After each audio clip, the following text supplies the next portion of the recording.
Hello, everybody. How you doing? Hi. Friends, new and old. As they said, my name is Max Parthas. I'm the host of New Abolitionist Radio on the Black Talk Radio Network.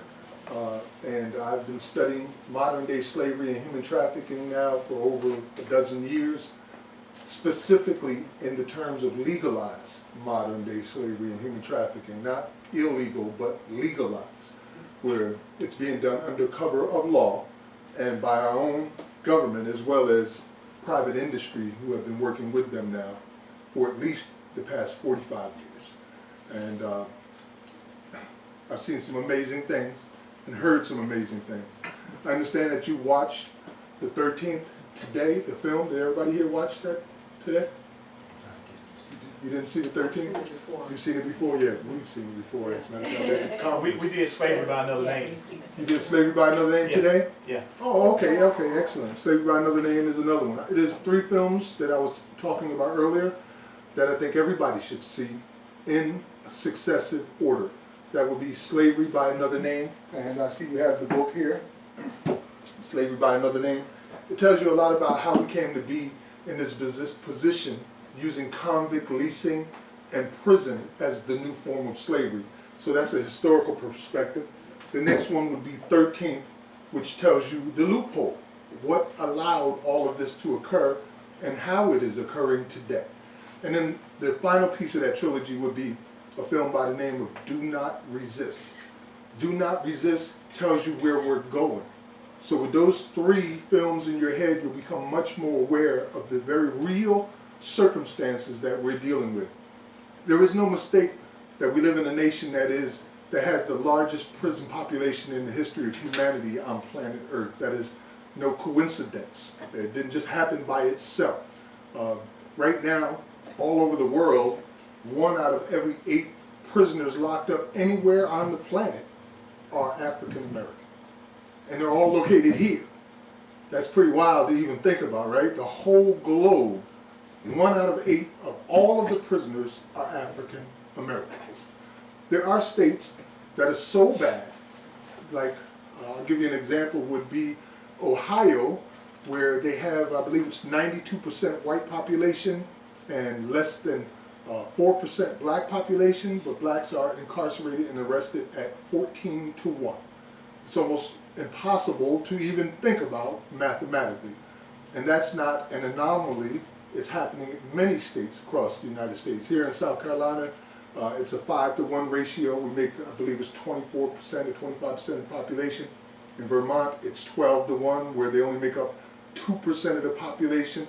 And every single state in this union is the same exact thing, ranging from Hawaii, where there's hardly any blacks at all, at 2-to-1, all the way up to New York, where the 17% population is being arrested at 7-to-1.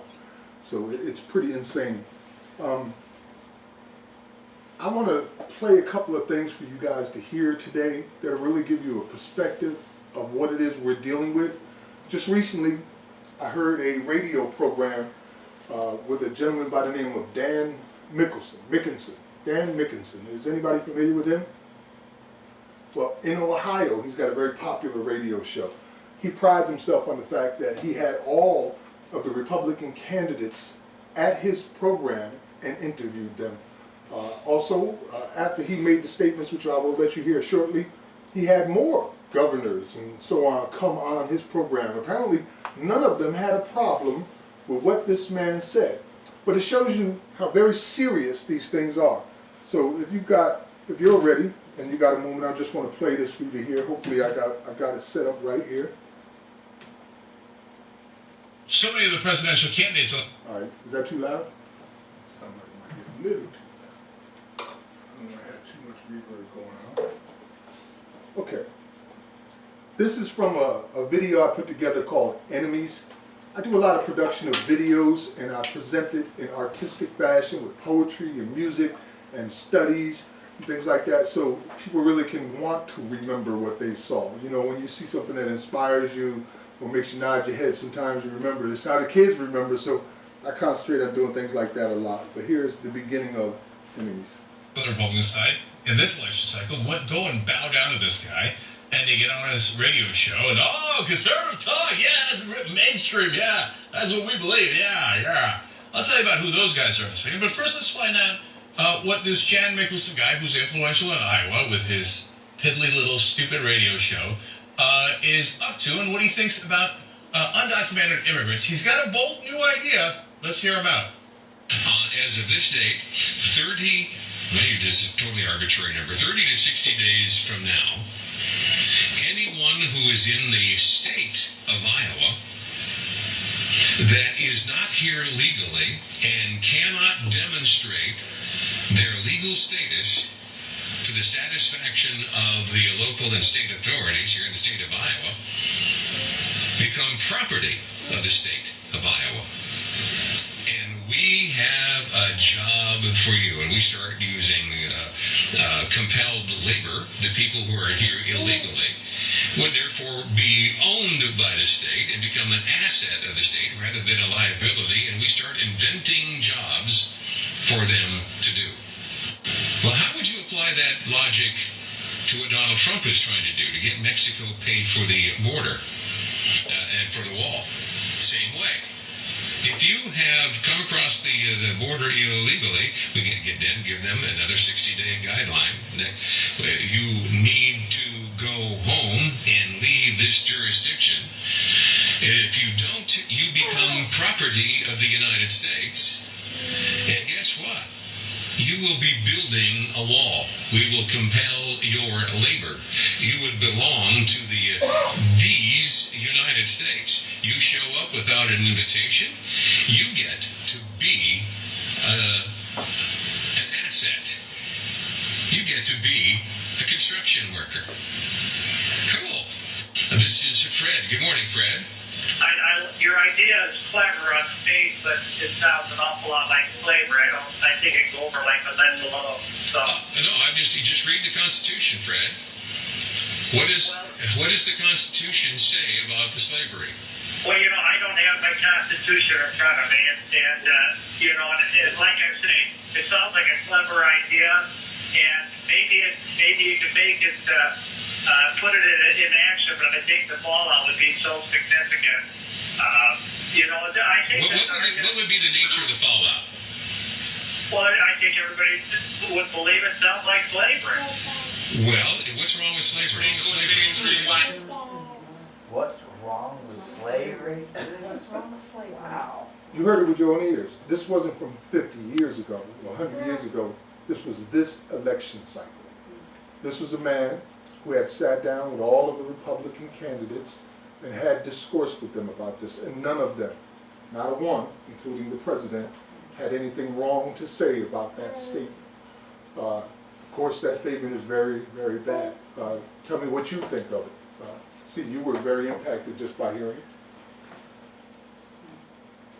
Makes me ashamed of this country. Are you a veteran? No, but in fact, I protested the Vietnam War for similar attitudes. Anyone else want to say how they felt about that? I mean, it just like I said, it just makes you realize that we still have a long way to go. There's mindset still here, that's here in 2017, who see no issues with that. And What's wrong with slavery? Yeah. Right. Would you like to say something? Yes, ma'am. Well, it was just disgraceful. It's what? Disgraceful? It's disgraceful. It's all of those things. Yes. There were some nuances in addition to what was the obvious. I mean, he's talking about enslaving people, and he's pointing out the state constitution as the example of that, what they can do. Because in Iowa's state constitution, it reflects the 13th Amendment. Many states, I believe 24 in total, decided that they would adopt the same language as the 13th Amendment with just varying degrees of changes. Iowa is one of those states that says except for prisoners duly convicted. So slavery and involuntary servitude is abolished in the state of Iowa except for prisoners duly convicted. And because blacks are being incarcerated there right now at 14-1, when they only make up less than 4% of the population, tells you that they already know what they're doing there. They've already been practicing it, and now they have a model that they want to use for the immigration situations that we have now. There was another nuance in there where the man said, the caller, who was brave enough to call it what it was, said, I don't have my Constitution in front of me right now. That's a big problem. It's only 47 words long. I have these documents that I passed out to you, and one of them is called Breaking Down the Deceptions of the 13th Amendment. It's only 47 words long, the 13th Amendment. And it's what we base our freedom on today. The people who are marching in the streets now, whether it be for a day without women, or whether it be the natives marching on Washington, would not be doing any of that had it not been for the rights bestowed upon them by the 13th Amendment of the U.S. Constitution. Us calling ourselves free people is based on that single amendment. That amendment was part of three post-Reconstruction amendments, the 13th, the 14th, and the 15th. But it was very deceptive. And a few of you have heard me speak before and know very well the circumstances that put all of that into play. I'm not going to go too much into historical details. I provided you with just a couple pages here. It's all it takes to understand the deception of the 13th Amendment, but you should know what it says. The 13th Amendment basically says slavery shall be abolished in the United States and all of its territories. Can anybody finish that? Except for prisoners duly convicted. Yes, except for prisoners duly convicted. They did that on purpose. In 1865, the South had this opportunity to negotiate how they would rebuild themselves. And they could no longer use slave labor as individuals. So instead of allowing the individual to own people, they decided that the state would absorb it, and they immediately started building prisons. Matter of fact, the first federal prison here in South Carolina, on its website for years, prided itself on the fact that it was established in 1866. Within 2 short years, those prisons that had already been built across the United States went from being 90% white to 90% black in 2 short years. The reason for that is because they enacted those things that we know called the Black Codes, where they made basically black life illegal, and then they went out and hunted those people on those codes. When they put them into these prisons, they would lease them directly right back out to the mines, to the railroads, sometimes to the plantations where they originally were slaves at, and lease them out for pennies on the dollar. Of course, the people who were being leased didn't make any money on that, but the prisons did, and the state did as well. And that was how their economy grew. That was how the South rebuilt itself from 1865. Those effects of using prison slavery and prison convict leasing didn't stop until 1928, allegedly, and that was in Alabama. All the way up till 1928, they were still using that very same convict leasing system. There's a quote by a gentleman by the name of J. Mancini from a book titled Convict Leasing in the United States, 1865 to 1928, One Dies, Get Another. It's kind of a long title, but that's what it's called, One Dies, Get Another. And he said the only difference between convict leasing and slavery is that with criminals so plentiful, they were seen as disposable. So you didn't have to take care of them anymore. You could work them to death. And they literally did that in mines. There are stories in the film Slavery by Another Name with the letters from the men themselves, sometimes women and children who had spent their entire lives never seen the light of the sun inside a cave mine. And in 1928, there was a cave-in in Alabama that killed 145 people, all of them African Americans. Most of them there because they had been arrested for vagrancy laws.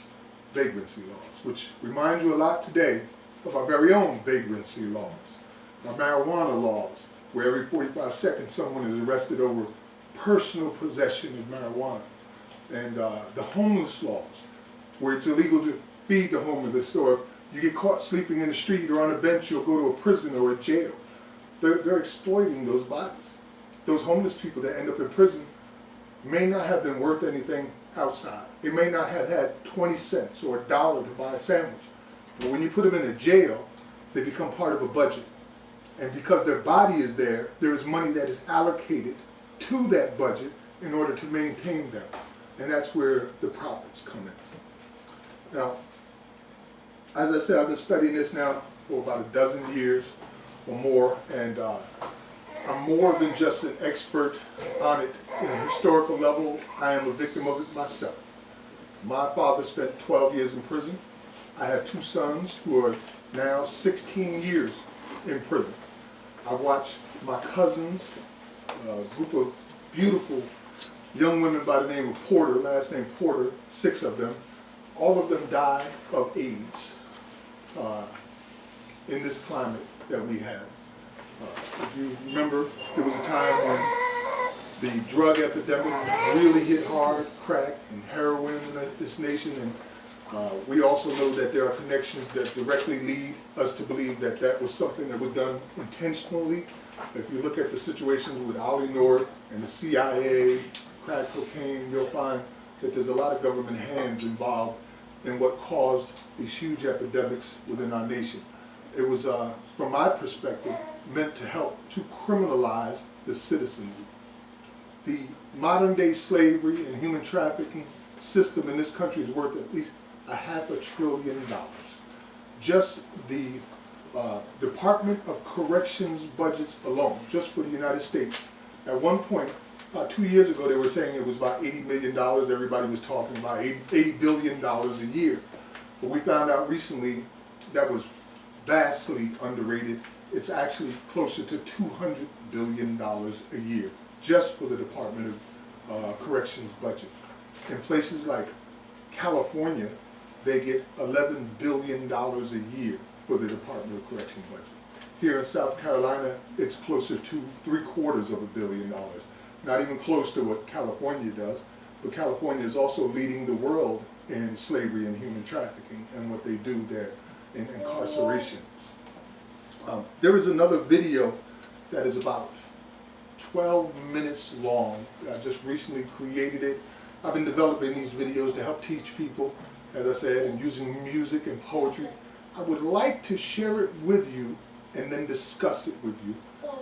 It does have a couple of pieces of adult language in it. They use the N-word in a song, and I think they may use the S-word. Is there a problem with that? Would that be okay with your daughter to hear those 2 words? Oh, that's quite all right. It's okay? It's okay. It's okay. Mm-hmm. What I like to do more often than not is to show people in the words of those who are doing these things themselves. Like, we don't have to tell you, they will tell you what they're doing. Just like you just heard the radio broadcast where this broadcaster directly called for slavery to enslave immigrants and what did he say? We will create jobs for you to do. Well, as we know, out in Massachusetts, one sheriff has already offered his prison population to build that wall. And he wasn't talking about immigrants. He was talking about the prisoners who he already has, which is a majority of African Americans. Now, this other video is called All We Want to Do Is Be Free.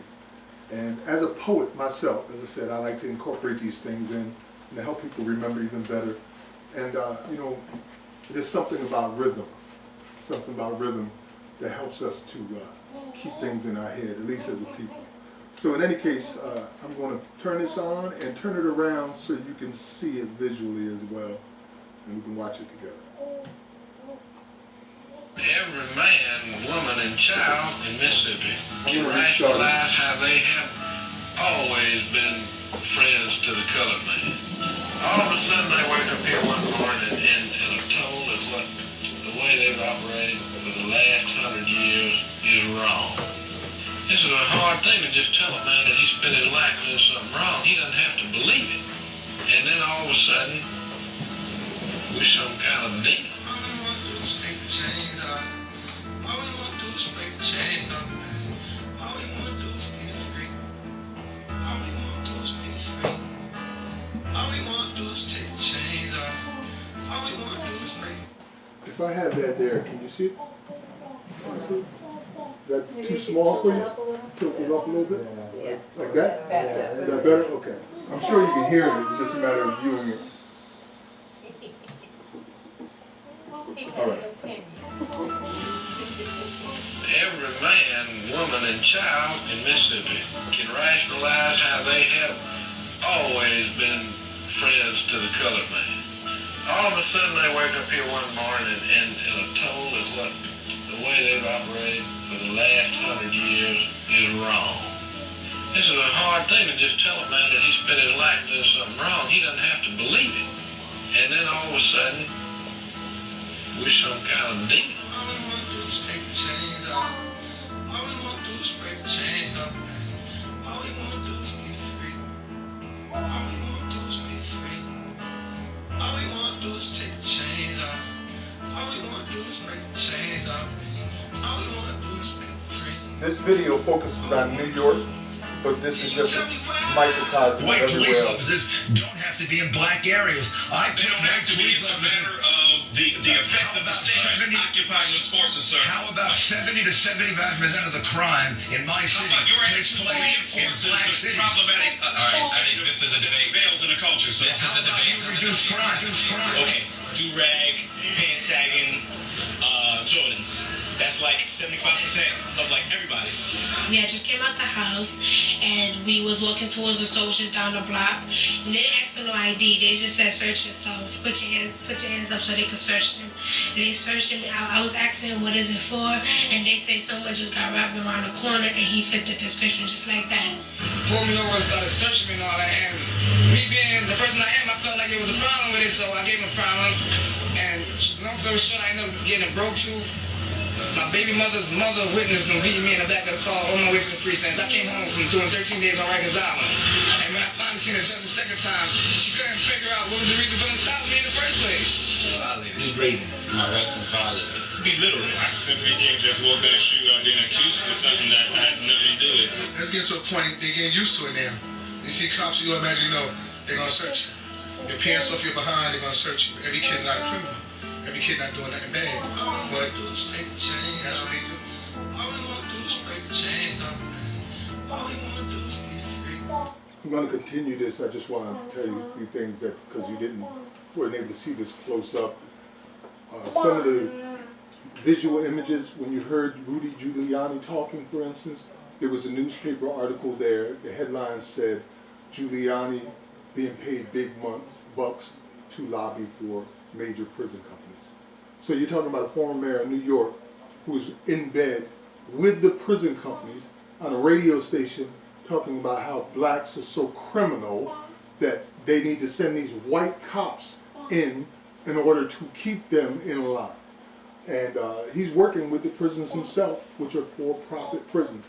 This right here, which comes up after this testimony of these kids who are being profiled and being arrested and put into places that are literally hell on earth, like Rikers Island, are rights. This one is the Fourth Amendment. The right of the people to be secure in their purses, houses, papers, and effects against unreasonable searches and seizures shall not be violated. If stop and frisk isn't violating the Fourth Amendment, then what is it doing? This is a rampant constitutional violation. And then the next one, right after that, is the Sixth Amendment. The right to be informed of the nature and cause of the accusation, to be confronted with the witnesses against him. Again, this is not applying. We are not receiving the rights that are guaranteed us by the Constitution of the United States of America. And then lastly, would be the Eighth Amendment. Excessive bail shall not be required, nor excessive fines imposed. The Eighth Amendment to the United States Constitution. My father, or the man who raised me, my great uncle, the only father I ever knew, was a World War II veteran. He shed his blood for these rights for me. Many of you have, I'm sure, people in your family, if not you personally, you were military veterans. What were you fighting for if not this? That is what you were fighting for. That's what you swore an oath to defend, right? Even if it came to the point where you had to die for this to continue, you were willing to do that as a veteran. So we have these rampant constitutional violations going on all across America right now, where we're not receiving our rights. And it doesn't apply to everybody, just certain people, certain groups are being affected in this way, which is why we have states where you can have 4% black population, and yet they make up 40 or 50% of the prison population, where they're being incarcerated at 14-1. And the only place in this nation that I know of where there's an equal measure of blacks and whites would be DC, right? DC is like 49% black and 51% white. Blacks are incarcerated at 19-1 in DC. So every one white person, there are 19 black people who are going to prison. Now this is just not just a racial thing. It derives from slavery. There's no doubt about that. So of course it's going to have a primary target. But there's this thing called collateral damage. If you're in the area, they don't care what color you are, what religion you are, whether you're a man, woman, or child, gay, straight, or whatever. If you're in the hunting ground, the potential for you to become a slave exists. I'll continue with this now, unless there was any question. I did point out those 3 amendments, but by my own research, there are 7 amendments that do not exist in reality. Simply do not exist. And if we're sending our children out to fight these wars so we can call ourselves a free nation, we're not sending them for the Constitution, because that's not applying to us.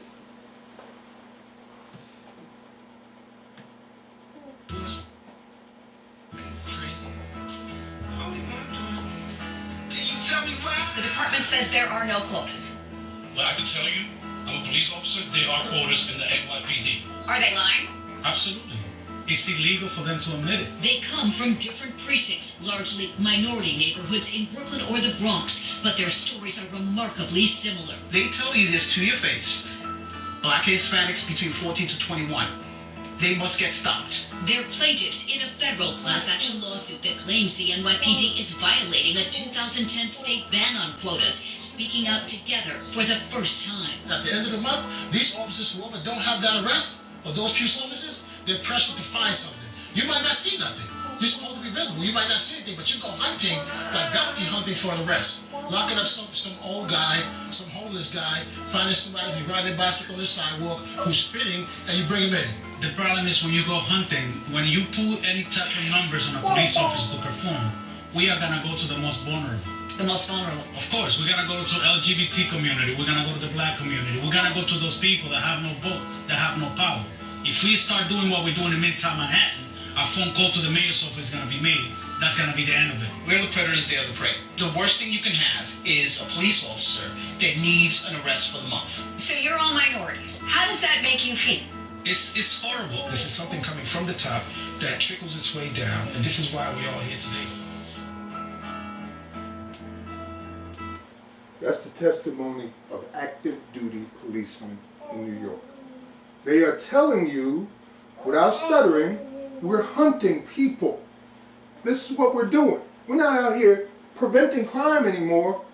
We're filling quotas now.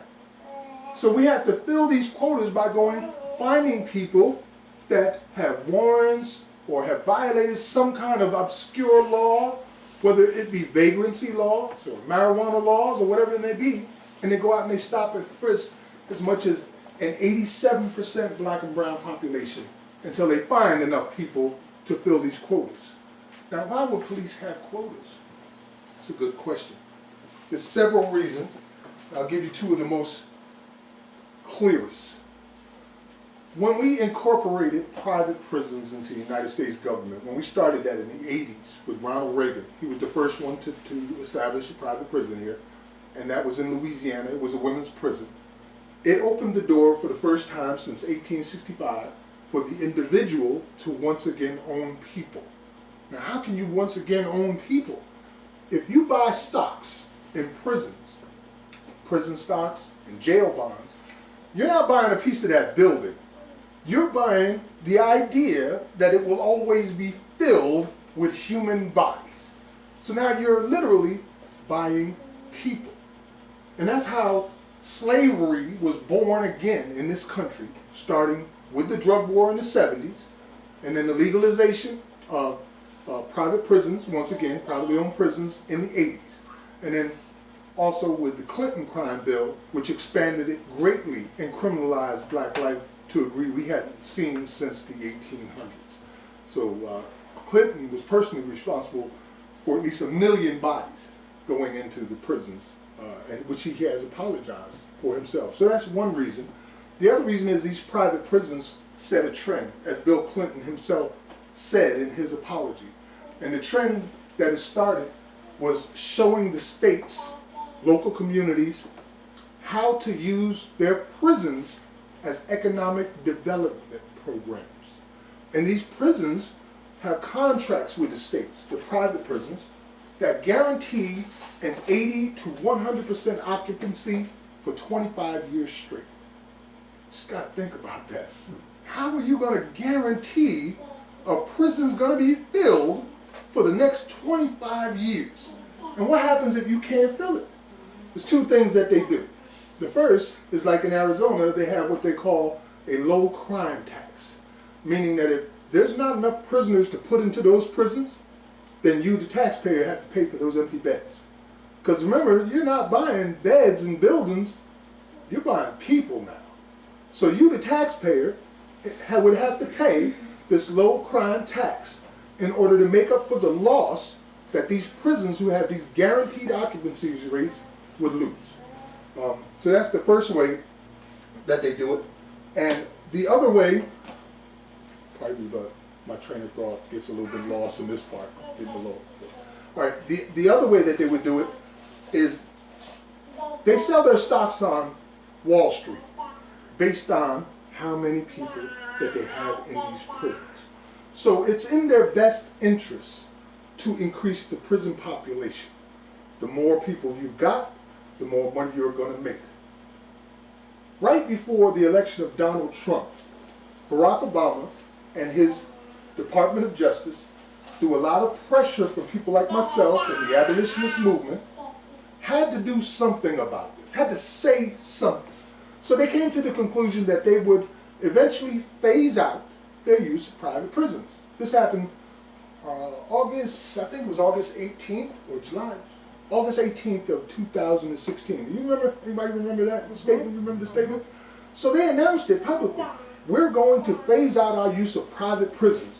The private prison stock went into a nosedive. On that very day, they almost went out of business. Wall Street had to stop trading, or CCA, the Geo Group, which are global industries, would have tanked completely. So Wall Street stopped trading. Their stocks dropped by as much as 60 to 70%, and they stayed there for a while. We were celebrating. I mean, like, we were like, yeah, look what we just did. We tore this, this industry just got hit. We hurt it hard. And then the election of Donald Trump came around. And those stocks, on the very day that he got elected, when every other stock was going down, the only stocks were going up were prison stocks. They had already, speaking to Trump, they had already made their agreements. As you heard that guy talk about earlier, about using these immigrants now as prison slave labor, they had already decided that they were going to build more prisons under Trump. And since Trump's election, prison stocks have risen by over 100%. 100%. I could stand here and talk for like 4 hours. Trust me, there's so much to tell, but I try to keep it as condensed as I possibly can. I would like to give you a couple of, at least one website where I want you to visit in the future, and I'll list a couple of them. This video that you have just heard here is available at Whispered Words Poetry. Whispered Words Poetry. We put together a 22 video collection that really breaks this thing down, as you were just seeing, in every way you can imagine, from a poet's perspective and a first-hand perspective, because we were involved in a lot of these videos. Like, you'll hear me on here after that. I have business cards here I'm going to pass out as well. As I mentioned earlier, I'm a radio talk show host, New Abolitionist Radio on blacktalkradionetwork.com. We do a program every Wednesday. Our archives are available 24 hours a day 7 days a week. All you have to do is go and listen. You don't need more input. All you have to do is go and listen, and you can become more and more aware of what's happening here. We don't talk about nothing else. We talk about this subject exclusively, and we examine it as it's occurring. So we're often right on the cusp of what is about to happen. I'm going to take another few minutes and let you hear the discussions that were made on a recent radio broadcast with myself and another abolitionist. And I do want to mention that for there to be no confusion, I'm not a prison abolitionist. I know people have heard about prison abolitionists.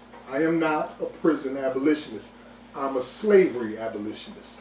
I believe personally that there's a place in our society for prisons. Not as we know them today, but I feel like, and I think someone would agree with me, that there are certain people out there that just should not be in society. There are sociopaths, like Donald Trump, for instance, you know what I mean, right? Or the guy that we heard on the radio program, they just should be separated from people because you're just going to hurt people one way or another, for however long it takes, but not as we know them today. Not where you got 200% occupancy going on, like in Alabama, where they're being worked as slaves, where they're being brutalized, where every hour another 700 men are raped. Not that kind of a prison. Something that is meant to rehabilitate, to teach, to give a person an opportunity to become something better than what they were. So those are the type of prisons that I would like to see. So I'm not a prison abolitionist, I'm a slavery abolitionist.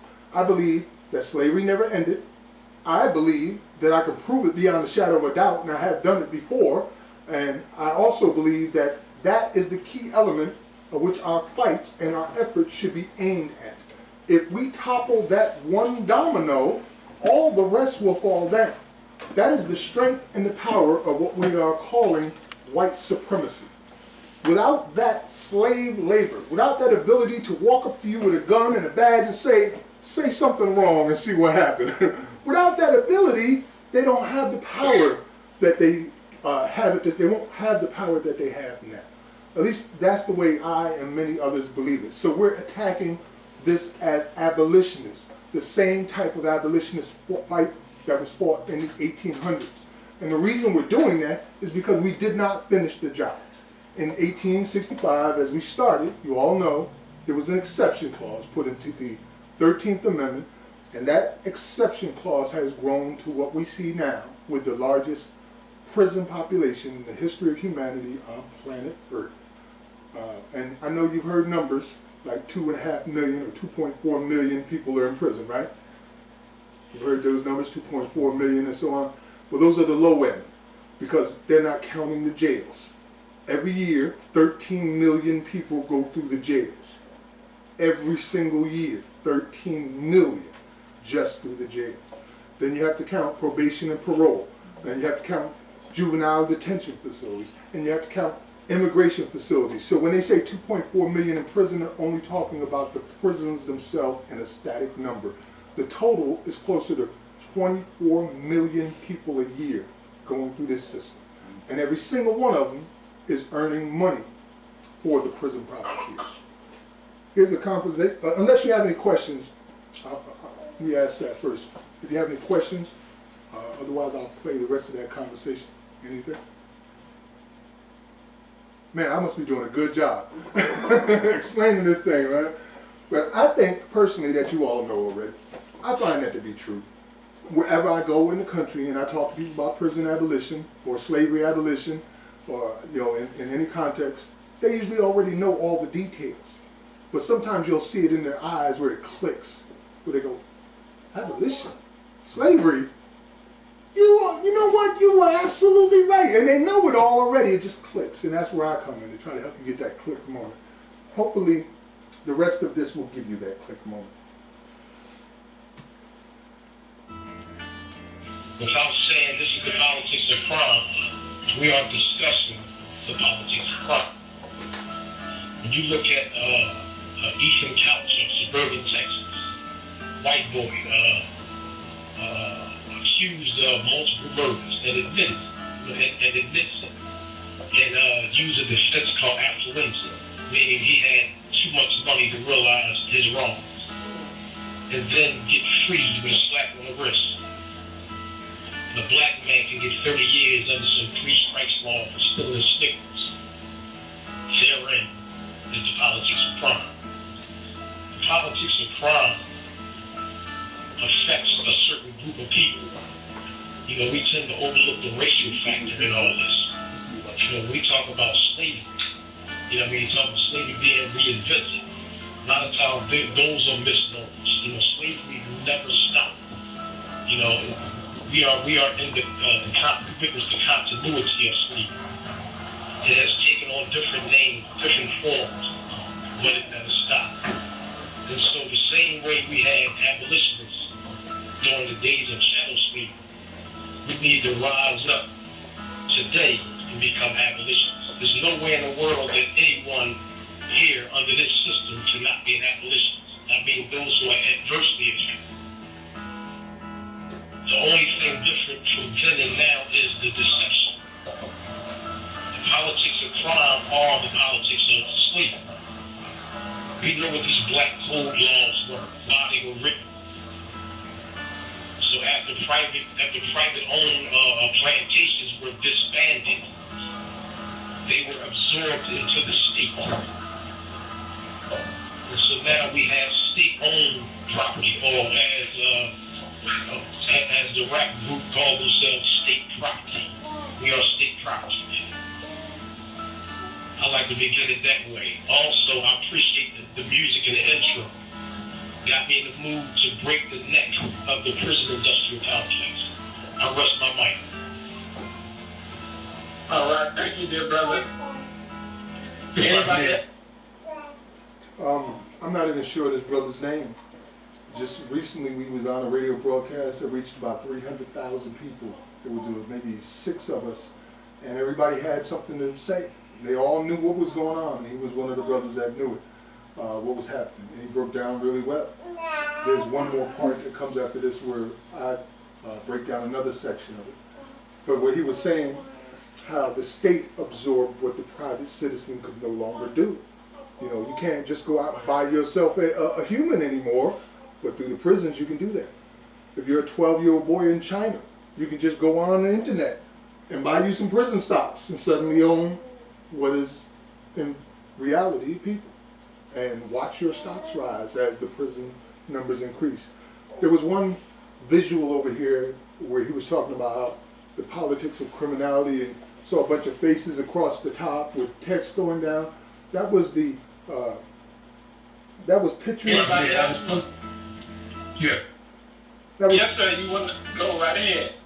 That was pictures of the 2016 presidential candidates, and at least 12 of them, and you know there was like I think 18 or 20 altogether. At least 12 of them had large and direct connections, fiscal connections to the private prison industry. Even Hillary Clinton, up until about a month before she announced her campaign, was taking money from the GEO group. They were donating money directly to her campaign. Not only were they donating money, her top 2 bundlers, those are the people that go out and get money for her campaign, were prison lobbyists. That's how direct a connection they had. Ted Cruz, one of the biggest people involved in private prisons, also has a lot of money coming in from these prison companies. They are literally buying our legislators. They are putting millions into buying and controlling our legislators. They write our laws, these prison industries, through an organization by the name of ALEC. Anybody not familiar with ALEC? You know about ALEC? Yeah. American Liberty, American Civil Exchange Council. ALEC. American Liberties Exchange Council. There you go. Have I got it right? Do I got it right? ALEC. American Liberties Exchange Council. And what it is a group of independent businesses, international corporations, and government that come together and decide what they're going to make into law. And usually, ALEC, through the prison industry, CCA is a major member, so is the GEO group, will write out these bills, hand them right to a governor or congressman or a senator who have in some cases brought them to the table to be passed with the letterhead right at the top, still from the GEO group, still from ALEC. still from CCA, where they provided it verbatim. An example of some of the laws that were passed by this group would be the 3 strikes law, would be the mandatory minimum sentencing. Those laws weren't written by legislators, they were written by prison companies. And if a prison company is writing your laws, guess what it is that they want? They don't want to do right by you, they need more product.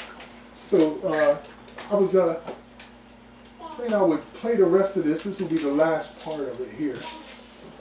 Once again, you can find all of this at whisperedwordspoetry.com. We just released it just a week ago, and it's 21 videos that goes into detail on all of this information, using music and poetry, witness testimony, and the very words of the people who are doing it themselves. When you see cops like I just showed you, a dozen cops come together from different precincts and all tell you the same thing. This is what we're doing. We're not pretending, we're hunting people. Then I guess you should take them at their word for it. In this part, I explain the Kids for Cash story. Anybody heard of the Kids for Cash story? Good. What's my mic? Now you get a chance to hear it for All the right, first thank time. you, dear brother. Anybody else? Yes, sir, you want to go right ahead. This is Max Parthas once again. The politics of criminality is a very broad subject because it encompasses so much. So I will try to use an example in order to explain. That example would be what happened in Pennsylvania in 2008.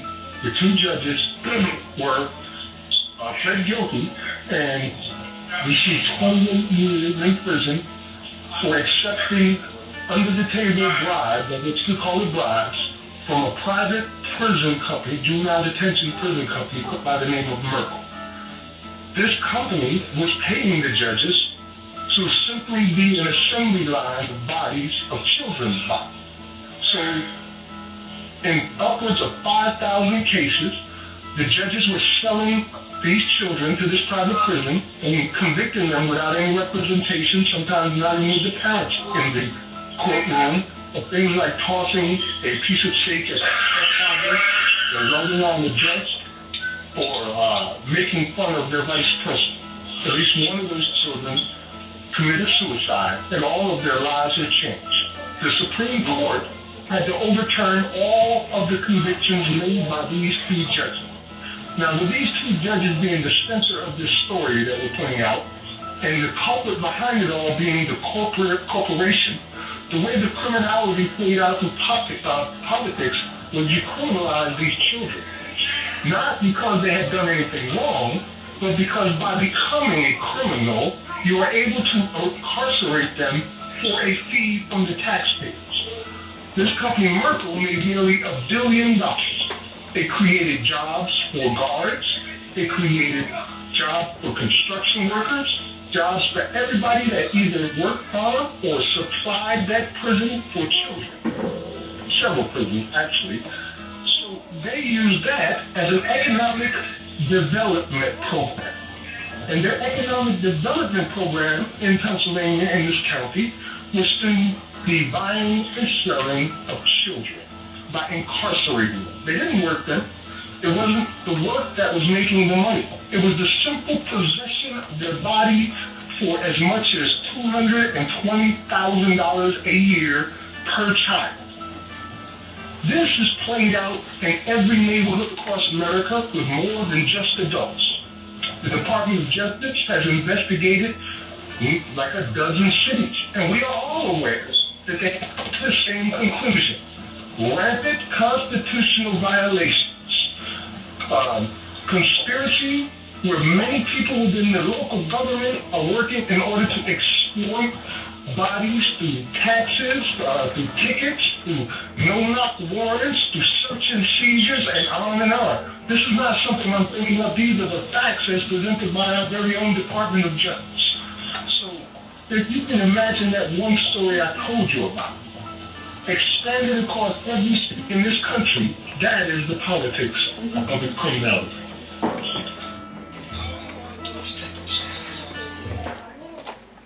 Kids for Cash is what it was called. You can look it up very easily. It's a perfect example of what we're dealing with. As you heard in the story, you had 2 judges who were selling children directly to a private prison company by the name of Merkel in Pennsylvania. Merkel had 3 facilities that I'm aware of. One of them was named Pennsylvania Child Care. Sounds so sweet and innocent, doesn't it? But it was literally a prison for children. And they were putting these children in for the most ridiculous reasons. And I think that one of the reasons why this became such a big expose, a big scandal, is because it wasn't just black children. It was a lot of white children that were being affected by this. One of them killed himself, and the mother came out and demanded action, and they got action. These judges pled guilty. They served 28 years for what they were doing with that particular industry.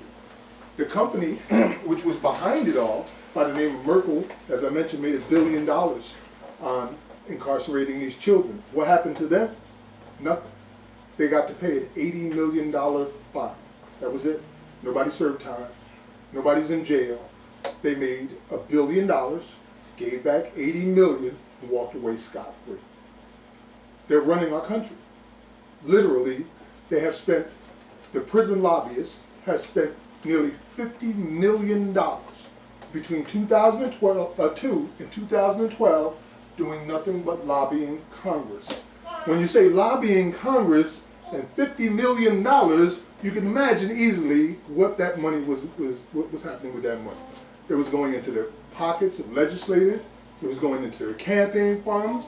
It was taking out trips, and dinner plates, and all kinds of parties, for no other reason for them to vote in favor of these private prison industries and allow them to grow bigger and bigger. Right here in South Carolina, our biggest industry is prison. We have 24 facilities, 7,000 people employed directly by the prison industry itself, and that's not counting subcontractors who supply goods and services to these prisons here. South Carolina's prisons have already been called cesspools of constitutional violations by district courts and judges. They already know that if you're, for instance, mentally ill here in South Carolina, you're not going to fare well. You're going to go right to prison, and they're going to abuse you and put you in some terrible conditions. There was a woman here just a couple of years ago who was arrested and put into one of these jails in South Carolina. I'm trying to remember her name, but it escapes me at the moment, but I do remember her story. She went to a hospital with an illness.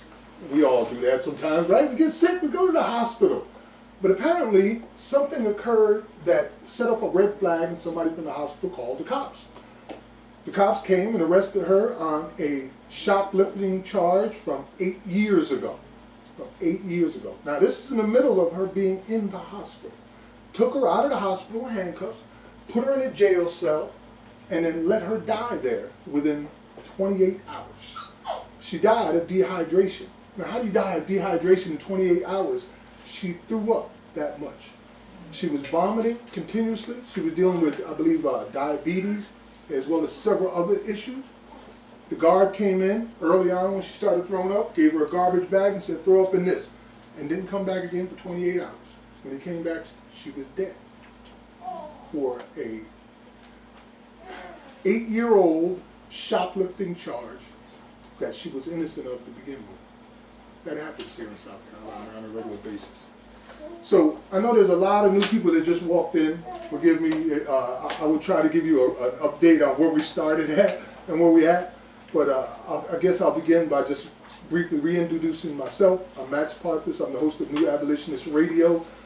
I've spent my life studying modern day slavery and human trafficking, the legalized version, which is allowed through the 13th Amendment. I'm not talking about selling kids or teenagers that you capture on the street and then sell them to Indonesian governments. I'm talking about right here in this country, allowed legally, where our police now have become little more than slave catchers. They're filling out what we call the warrant industrial complex.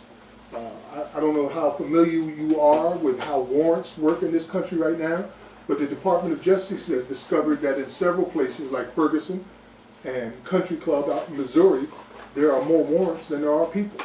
Literally, it's like that in a lot of places. where people have these warrants, outstanding warrants for anything. Like if you didn't pay your ticket, that speeding ticket from 8 years ago, there's a warrant out on you. If you didn't pay that littering ticket that you never even knew you had, there's a warrant out on you. And now, I just witnessed it with my own eyes just last week here in South Carolina, where police are parked, even today, right? Police are parked in gas stations and they're scanning license plates. They're not looking to prevent crime now. They're looking to hunt people. And they go, let me see, do you have a warrant?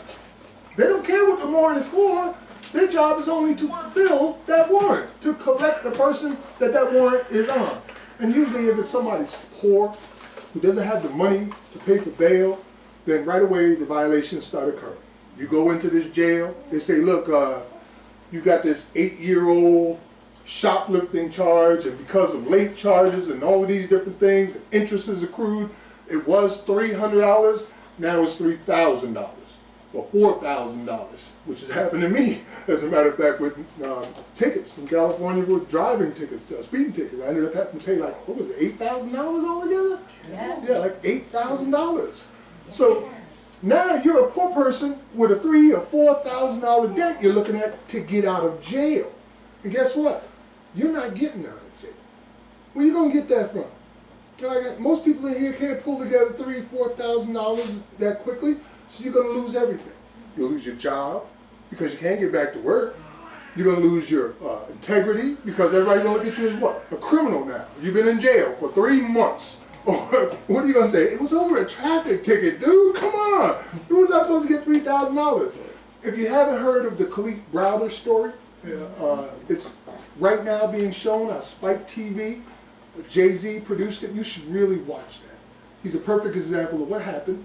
16-year-old boy picked up on the street by police, accused of stealing a backpack. Little thing, accused of stealing a backpack. He didn't do it. He was just accused of it. Thrown into a jail for adults, Rikers Island, hell on earth, literally, where people are brutalized every day. At 16 years old, and spent 3 years there without getting a court trial.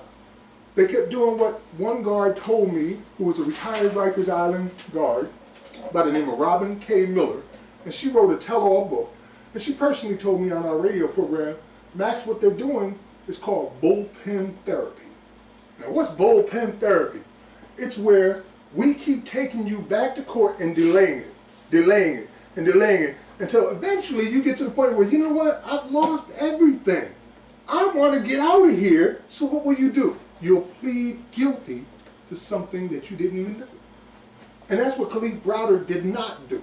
That's why people are looking at him like a hero. So he spent 3 years as a teenage boy in one of the worst prisons in this country. 2 of those years he spent in solitary confinement. Now, talking about a kid, again, in a brutal prison for adults in solitary confinement. And solitary confinement is torture. The United Nations recognizes solitary confinement as torture. People are social animals. You can't just stick us in a hole for 24 hours a day and not expect it to affect our minds, especially if you're a child. So this is how this system is expanded. So I know you guys are familiar with a lot of this. Some of it may be new to you. And I know that one of the main things that you would be more interested in at this point is solutions, right? If you're here for solutions, let me see your hands up. So, we have solutions. It begins here, right now, today. If you have, up until this point, looked at this system as a mistake over time, as something that can be reformed and repaired, just errors in judgment by people who may not have known better or not have expected these outcomes to occur, you've been wrong. This is all working exactly as it was supposed to work.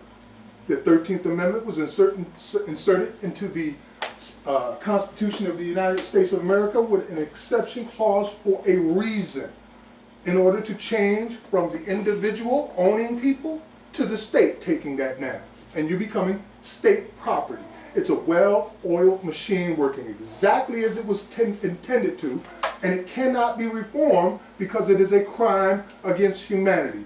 Would you advocate reforming murder? Would you advocate reforming rape? Would you advocate reforming genocide? You can't advocate reforming slavery either. There's only one answer to slavery, and that's the answer that we tried to achieve in 1865 unsuccessfully. We almost made it, except for that little bitty exception clause. You have to abolish it. That's what we need to do. We need to abolish slavery.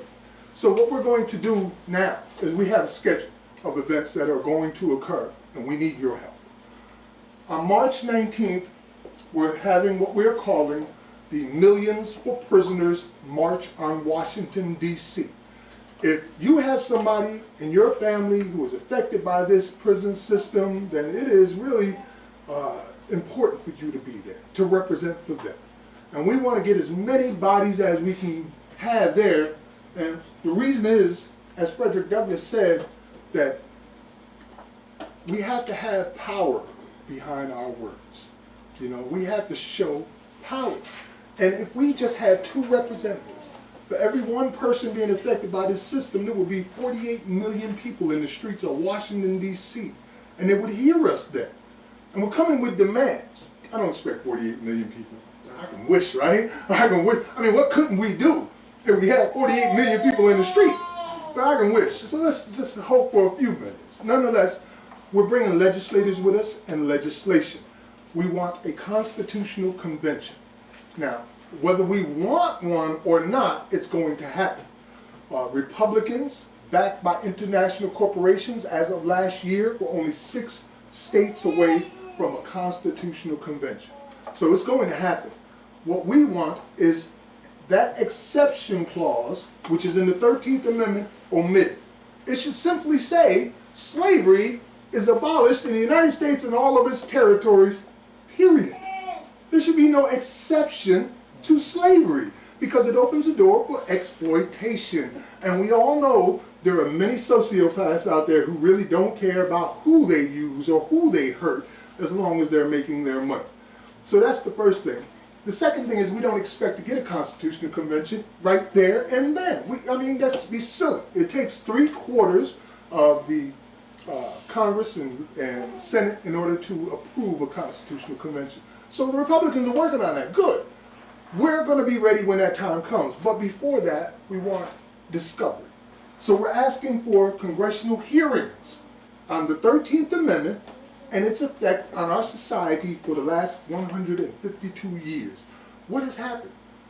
What businesses have exploited this? What people have died, lost their freedoms, had their entire communities destroyed because of this 13th Amendment? We need to have discovery, because when you start talking about this in public view for everybody to hear, it's like turning a light on in a roach-infested room.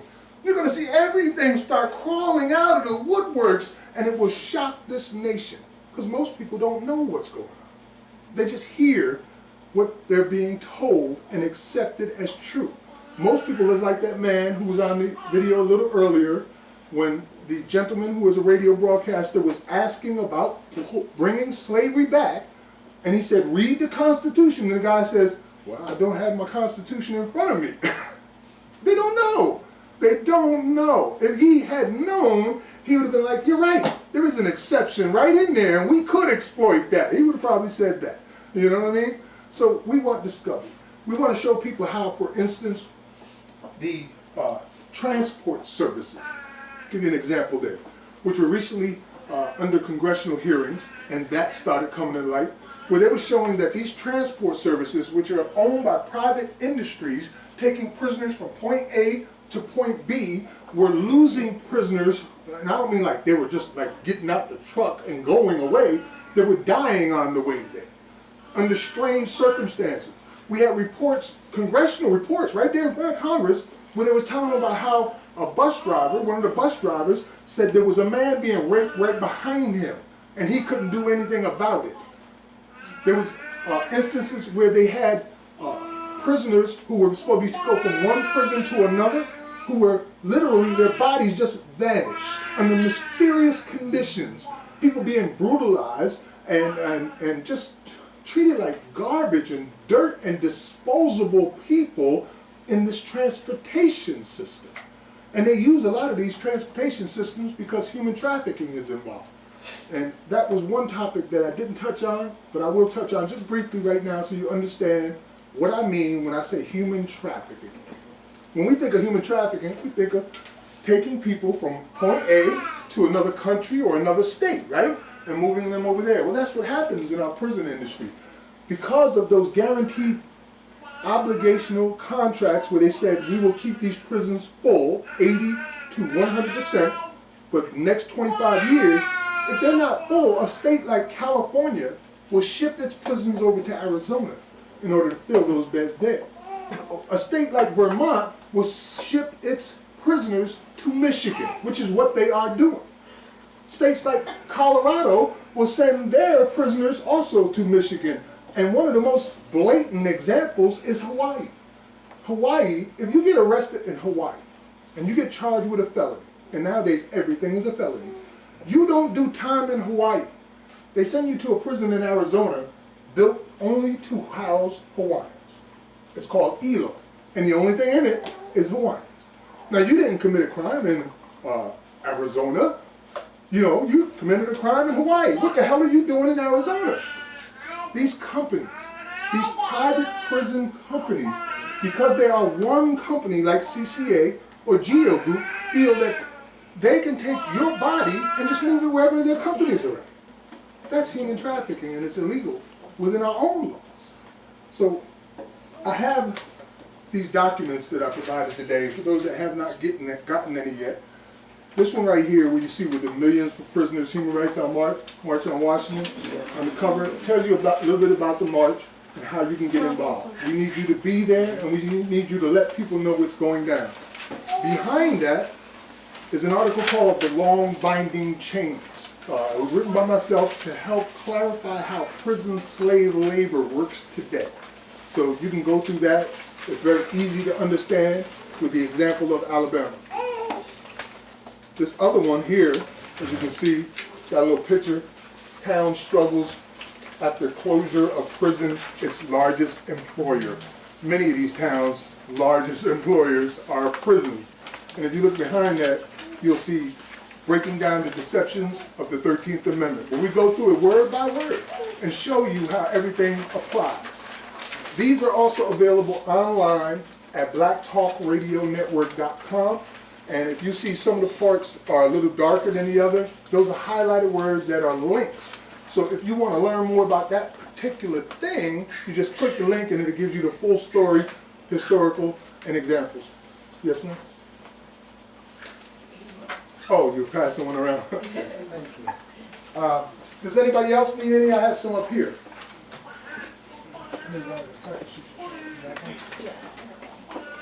You need one of these? Yes. Anybody else need any? All good? Okay. All right.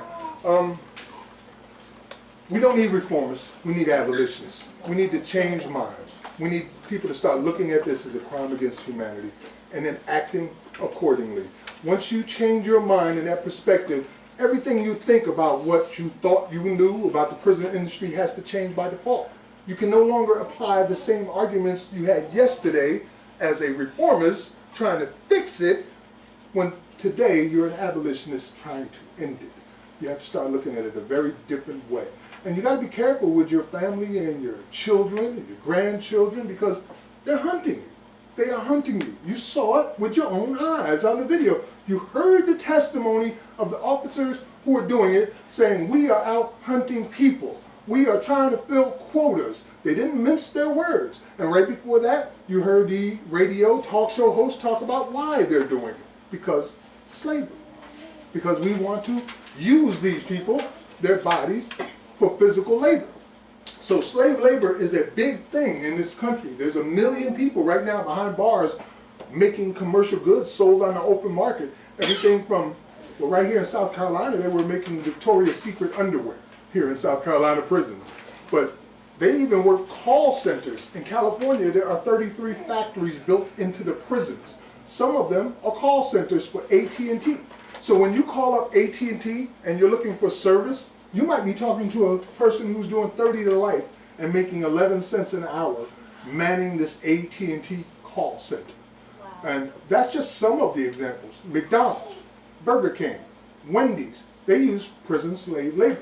The McDonald's uniforms are made by prisoners. The little cardboard cups at Wendy's are made by prisoners. Even the hamburgers that McDonald's sell you come from Alabama prisons where the prisoners process the meat.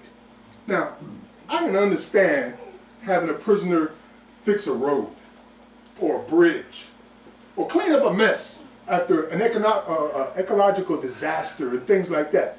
But when you start having them make hamburgers for McDonald's, when you start having them manage call centers for AT&T, that's no longer something that's helping society. You are exploiting these people as slave labor, and there is no other explanation for it at all. And some of these prisons receive as much as 40% of the salary that would normally be paid to these people in order to put into the prison coffers. So they're leasing him out, giving him 11 cents an hour, and keeping $1.40 in their pocket. That's how it's working. That's exploitation, slavery, and human trafficking, and it has to end. It's really just simple to understand. Any questions? Can you explain how many of us don't understand how we participate in assisting slavery through investments, 401ks, retirement plans, mutual funds? Yes, behind the scenes, behind this, like when you think of the Wizard of Oz, don't look at the guy behind the curtain. Behind the curtain are major investment firms, like the Vanguard Group, like Pershing LLC. These are global investment corporations, and they do nothing but invest people's money. This is how they make their money, you know? Examples would be where your money is going. If there's any education, educators in the room, teachers, former teachers? You're a former teacher? Have you retired yet? Okay. 401k? Retirement. What kind? I don't have it. No, I did at one time. You did? We found that the teachers union across the United States of America has almost $100 million invested into the construction of private prisons. So it's a conflict of interest because teachers now are starting to retire partially based on how many of their children are going to prison. There was a divestment campaign recently, very successful one. I witnessed at least $5 billion in divestments. An example would be the University of California. University of California has close to like $90 billion in assets and investments. But they also had as much as $60 million invested in the construction of private prisons. And because of the students protesting, they took that money out of those prison investments. Other companies will be like Wells Fargo. Wells Fargo is the largest or the second largest investor in the GEO Group. The GEO Group is one of the largest prison corporations in the entire world. So just your taxes pays for this, and your investment pays for this. If you're dealing with a firm where you're just saying, you know what, I don't need to know all the details, here's my $1,000, just go ahead and invest it and make me some money, odds are your money is going to be invested in prisons because that's what's booming. And these people who really just don't care about how money is earned will give you your dividend checks and never tell you how they made it. I guess I would give one more example of prison investments would be in 2008, 2007, Dick Cheney. We all know Dick Cheney, right? He was the sitting vice president of the United States at the time. The sitting attorney general was Alberto Gonzales. Both of them were indicted in Texas on charges of racketeering. The charges stem from the investments that Dick Cheney had of $80 million of his own money into private prisons. Alberto Gonzales, who was the attorney general at the time, had as much as $40 million of his own money invested in private prisons. And they had gotten together and were working on changing the laws of our nations to allow people to go into prisons younger. As you know, around 2008, 2007 is when we started sending 16-year-old boys into prisons as adults. So they were making these laws to put people in there earlier, to keep them in there longer, and to have them there for less reasons. And this wasn't done because they were trying to make America great again. They were literally making money because of this. They were watching their stocks rise while they were sitting in the highest offices of the land using American citizens who no longer have access to their constitutional rights in a way that exploited them for cash. Was that all right? Or That's perfect. would you like to add anything to it? No, like I say, I have been very familiar with how Wall Street has done investments, and a lot of things are hidden. A lot of things that we participate in are hidden. And that's one reason why we like to bring Max and people who are aware of that system to talk about it, to make you aware that there are things that we actually participate in and do it unknowingly. And so sometimes it is a very contradictory thing going on, and that's one of the things that I've always worked on is divestments from prison systems. And that's how I got started, is understanding how we participate in the system, but we're still unaware of how we share in that slavery, and how we need to, understand that the rabbit hole is a little deeper than we realize. Yes. And once you start realizing how deep the rabbit hole is and how you as a person, individual, participates in that system, it makes you relook at everything that you do, you talk about, and you touch. And so that's one of the reasons why we connected with Max, because he does a great job at explaining, bringing out awareness. Yeah, I don't buy McDonald's food anymore. If I get the opportunity to consciously make a decision on whether or not to support slavery, I choose not to. Now, I can't do that with everything, because these systems are in everything we do. Every aspect of society today is involved in the prison industry one way or another. Like, you can't even go shopping at Walmart and not be involved in the prison industry, because Walmart uses prison slave labor. And we all go to Walmart, I'm pretty sure, you know what I mean? Even Whole Foods. Like, who likes Whole Foods? Everybody likes Whole Foods, but Whole Foods was getting their food from plantations in prisons, like Angola. It's just terrible. Yes, ma'am. I remember back when this got started in the 80s and 90s. We were talking about it, and it got way out of hand.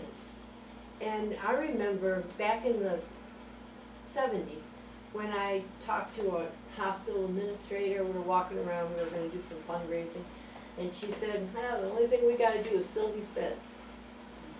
And we all found out later that filling the beds was good for the hospital, but bad for all the rest of us. Medicare, Medicaid, everything came down on the hospitals, and now the shortest bed stay possible in a hospital is what the law requires. It changed from the 70s drastically. They have to keep their bed count down. Why, if we're going to change this in the prisons, it seems that we ought to get out of the, earnings per share business and really make the government accountable.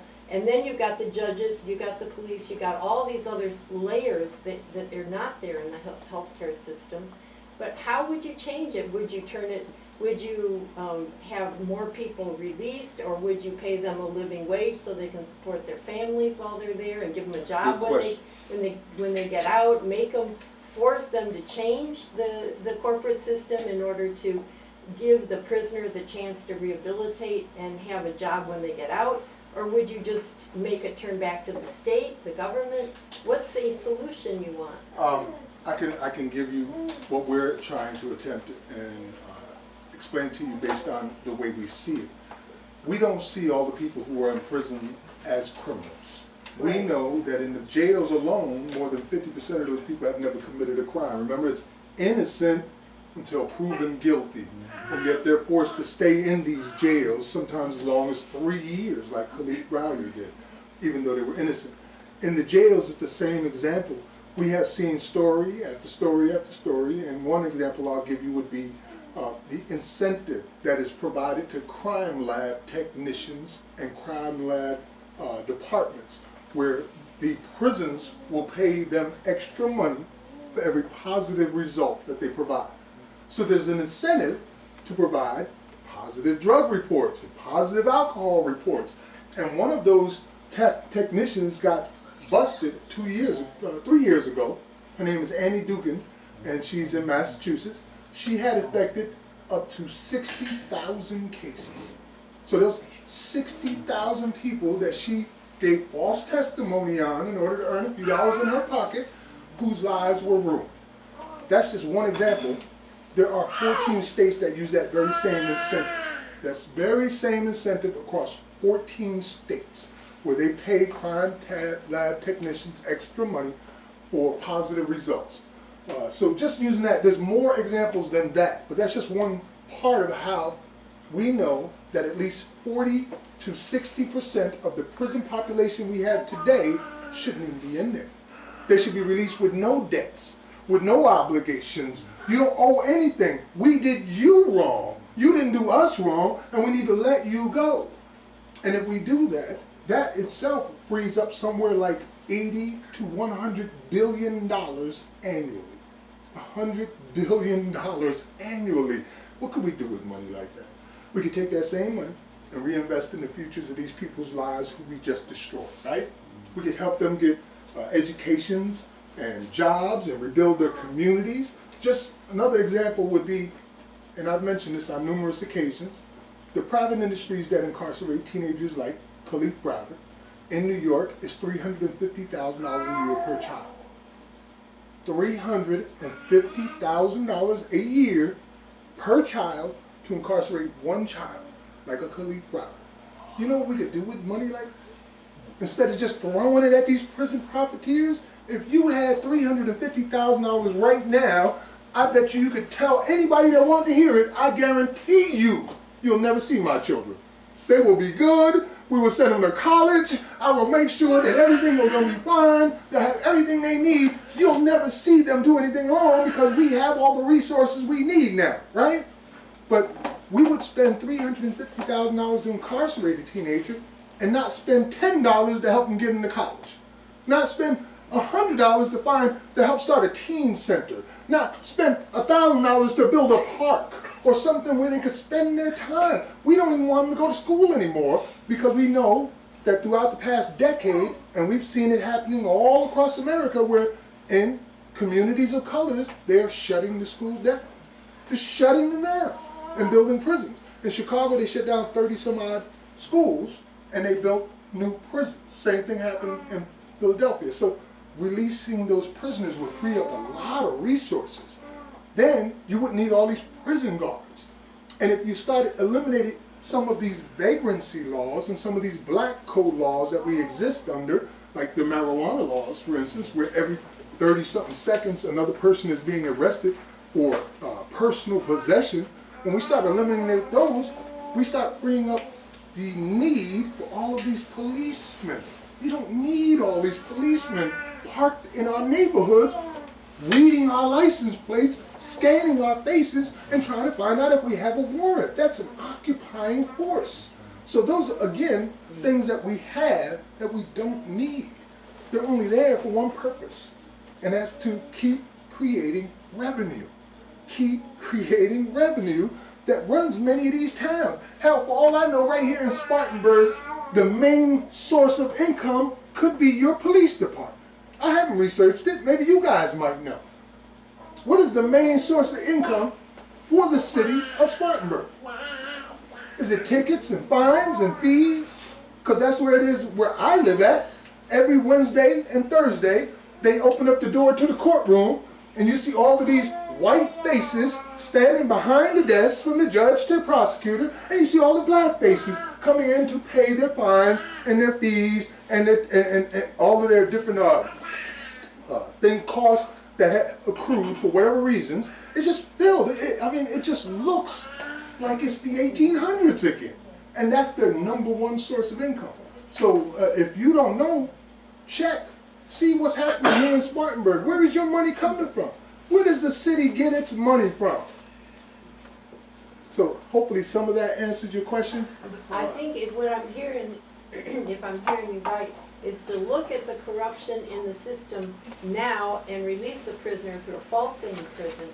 So reduce the population and bring to the public attention the fact that this profiteering system is and also make the industries who we all think are great face the fact that they're not paying a living wage to these prisoners and allowing them to rehabilitate and support their Yes. families. They're using them in an inappropriate way. For those that remain in the prisons, which I would So suspect you're be not- about 40% of the population, yes, if they're going to work, they should not, first of all, be working for private corporations.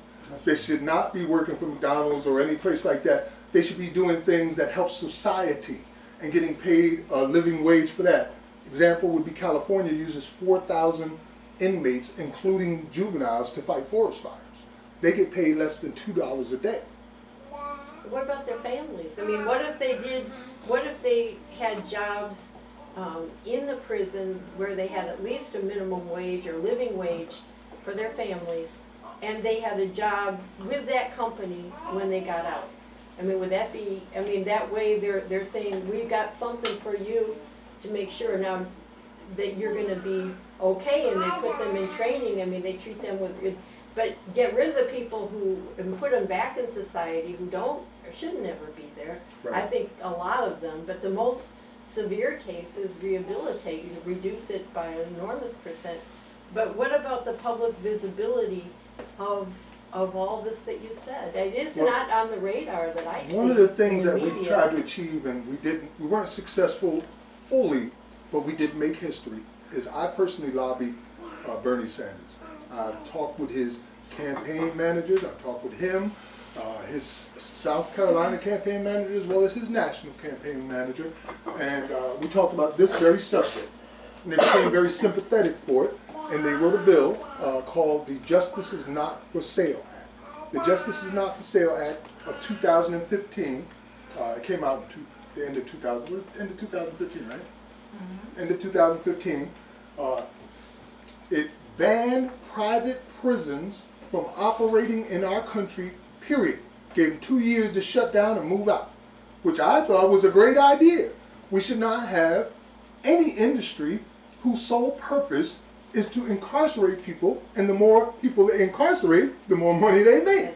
So it would ban private prisons from the United States of America, give them 2 years to shut down, and it would also get rid of the mandatory minimum in our immigration centers, where they're guaranteed 34,000 people in those facilities at all times. That's guaranteed. So even if you don't have them, that means you got to go out and get them to put them in there, which is what Trump is doing right now. So legislation like that would work. Get rid of the private prisons, get rid of the whole concept of justice for sale, and then start working on institutional racism that is rampant after that. And an example of the institutional racism that we deal with is in this country, 95% of all prosecutors are white. 95%. 83% of them are white men. And guess what they do all day long? Process black and brown bodies all day long. Now, if you think that institutional racism is not present in a place where all you do is see the worst of the worst all day long, to the point where you just get sick of these Negroes and you just want to keep sending them into prisons, then I don't know what to tell you. Because that is the case. 95% of all prosecutors are white, 83% are white men. That's bad. That's institutional racism. And then when you start throwing in these constitutional violations on top of that, where we're guaranteed to, the Sixth Amendment guarantees us the right to a fair and speedy trial, right? But 97% of all felony cases end in a plea bargain. So if all the felony cases are ending in a plea bargain, there's no such thing as a Sixth Amendment. It doesn't exist in reality.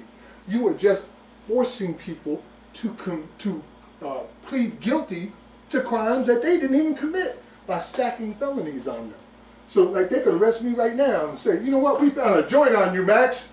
That's bad enough. Oh wait a minute, you resisted arrest. Even if I don't resist arrest, that's a felony. And then they start stacking more and more felonies on me.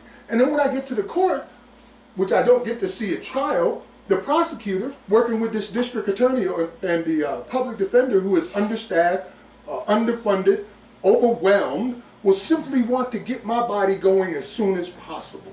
So they'll say, look, you sign this confession and we'll give you 10 years max.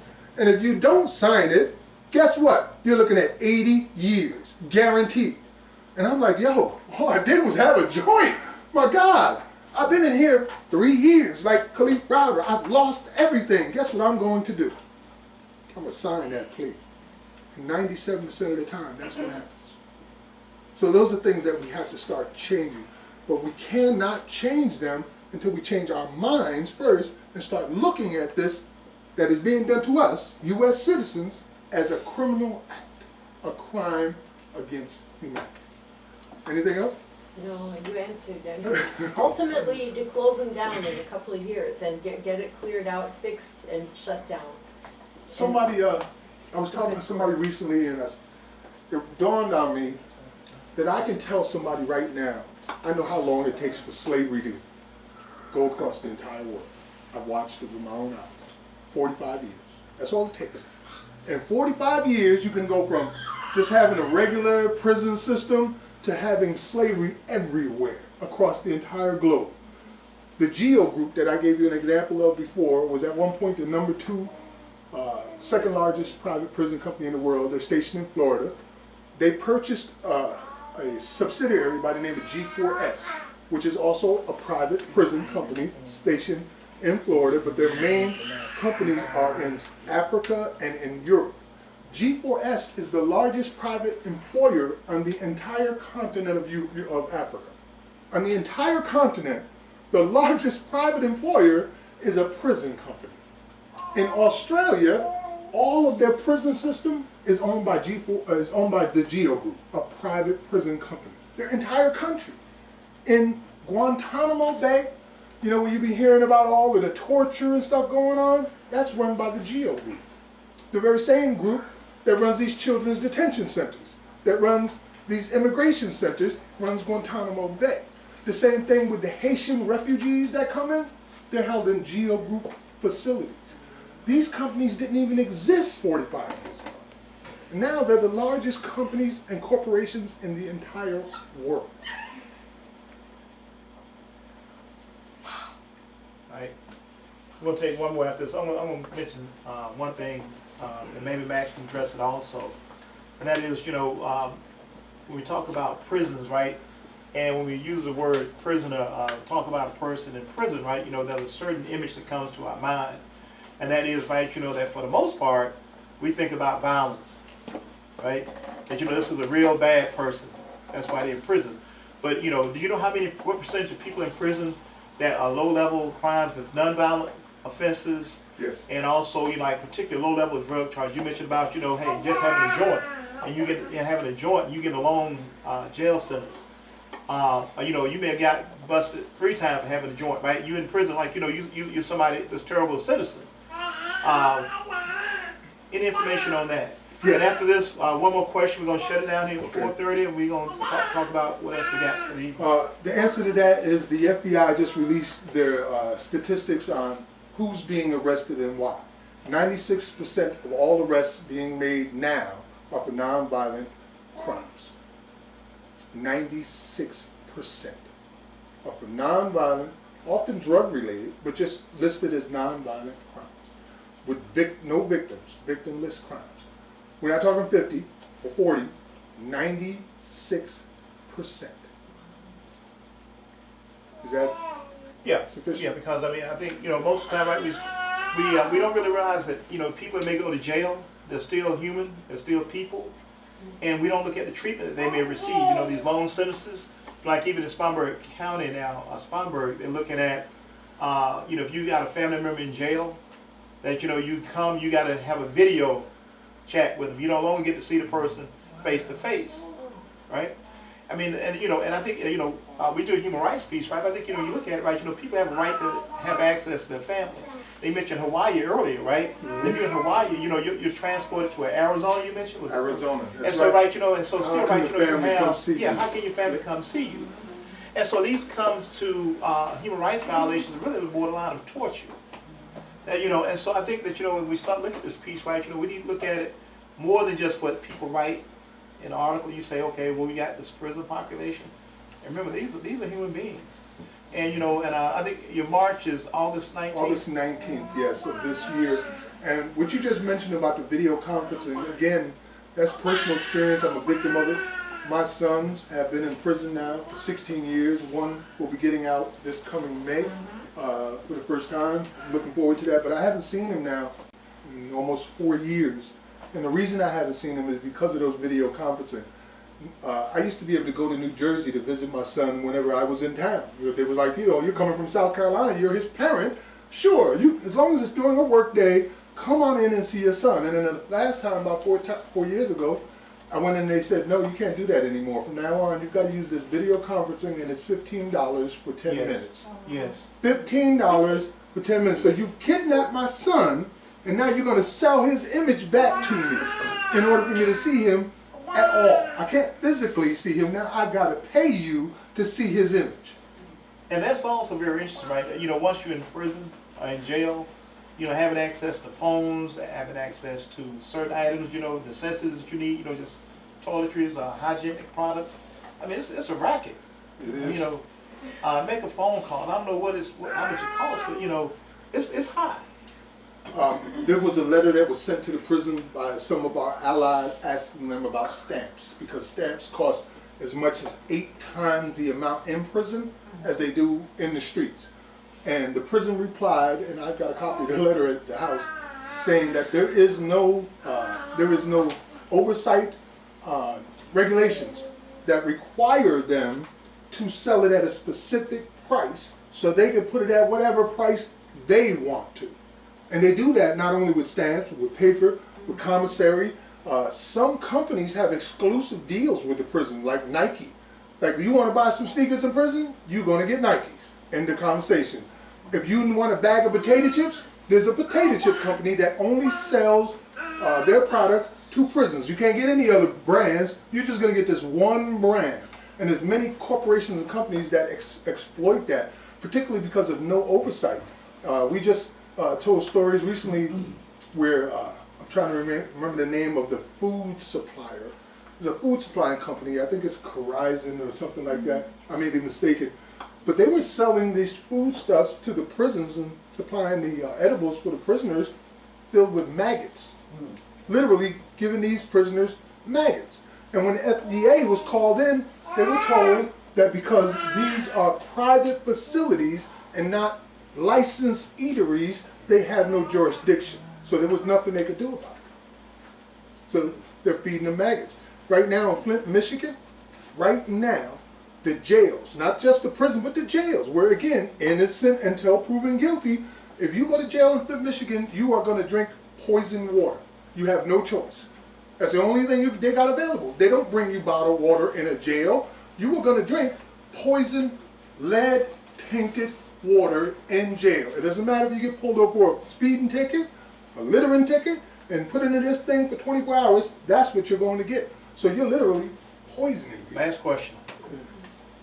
I'm sorry. I remember making a care package for a friend in prison, and what stuck out to me, it was cheaper on him rather than putting money in his commissary to send packages through whatever company. It sounded correct what you said earlier, and a pack of ramen noodles was like $4 for a pack of ramen noodles, and that was one of the things that's easy for them to make, not to mention anything like chocolate or any sort of comfort food. Yes, they exploit not only the prisoner, and that's on the family but all too. the family and Yeah. friends. Yeah. Whether you're traveling from, And you're paying shipping also on that, Yes, after paying all that of much for that pack of ramen. and then they give them these credit cards, JPay, which is JP Morgan manages them, where for every transaction it's $5 or $8. So if you spend 50 cents to buy a stamp or $1 to buy a stamp, it's going to cost you $5 for using their services. But thank you all for listening to me again. My name is Max Parthas. Once again, I want to give you the 2 websites that you should check out. The video series that I showed you earlier comes from whisperedwordspoetry.com. That's whispered, past tense, words, plural, poetry.com. It just came out last week. And the radio program that I host every week is on blacktalkradionetwork.com. You can find all of that through my card that I provided. If anybody else wants one, I can give it to you.